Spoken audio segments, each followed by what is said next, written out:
এসেছি, এই জন্যই রাঙামাটিতে আসা। আমরা বোট নিয়ে একেবারে পাহাড়িদের বাজারগুলোতে চলে যাবো। ঔষধ খেয়ে আর কত করবেন?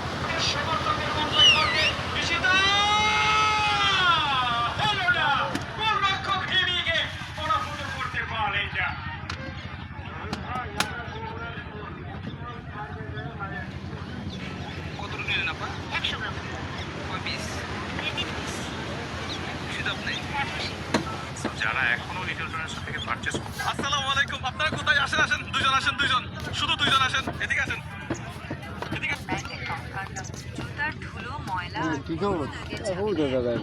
ব্যবহার করুন। হইবে কয়জন আছি আমরা? হইবে সকালবেলা হ্যাঁ কালকে পাইছে কত? 200 কেরা দিচ্ছে ঠ্যাংগুলো